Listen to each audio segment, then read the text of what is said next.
In my 8th year working in a top-secret unit, as I was listening to executives report on their work, I noticed that the high school group chat, silent for years, had suddenly exploded with notifications mentioning me. Ethan Cole, what's this? You're not coming to Victor's wedding? I scrolled through the messages and realized that Victor Hale, my high school class monitor, was getting married today. All my former classmates were attending. Sorry, my unit doesn't grant leave. I explained earnestly, but my reply only triggered a storm of mockery. What kind of lousy company doesn't give vacation time? No need to guess. He must be at some shady little firm. Embarrassed to show his face. Then Victor himself tagged me. Remember when I bet you I'd surpass you one day? I answered honestly, I don't remember. That only fanned the flames. Victor married Eastbridge's wealthiest woman. Now he's truly the richest man's husband. What's wrong? Too broke to handle the comparison, so you pretend you forgot. Don't tell me you can't even afford a wedding gift. Should we start a crowdfunding drive for you? While the jabs flew, Victor tagged me again, pretending to play nice. I hope you can come to my wedding and share in my joy. Since we're classmates, I'll even find you a security job. Right after that, he posted a wedding photo of himself and his bride. When I saw the woman in the picture, I froze. Wasn't that my wife, Vivian Shaw, the very woman who begged me to marry her 3 years ago? Alright, I'll definitely come witness your happy moment. No sooner had I replied than Vivian sent me a message. Honey, don't overwork yourself. Remember to come home after your vacation. I miss you every single day. Because of the nature of my work, I rarely had contact with the outside world. Even after marrying,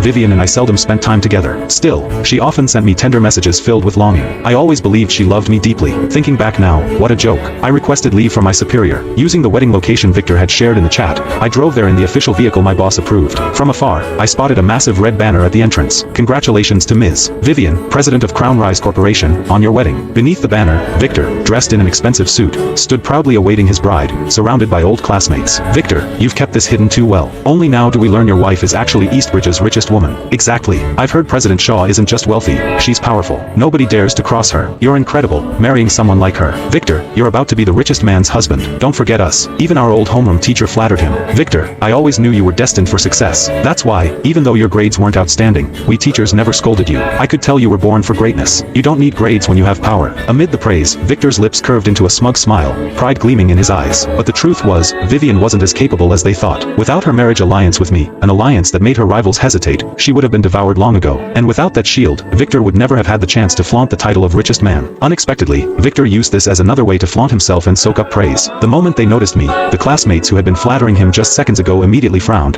their faces twisted with disdain. One of Victor's lackeys spotted the car behind me and jeered loudly, "Ethan, after all these years, you're still driving some cheap domestic garbage truck." The others burst into laughter. That's hilarious. I'd rather die than drive that kind of junk. But wait, why are there so many zeros on his license plate? That kind of plate isn't something money can buy. Obviously fake. How could a clunker like that have such a plate? No wonder he dared to show up. He's just pretending, flashing a fake license plate. Absolutely ridiculous. Ignoring their mockery, I stayed calm. The license plate is genuine, and this isn't a garbage truck. It's the Red Flag National Gift.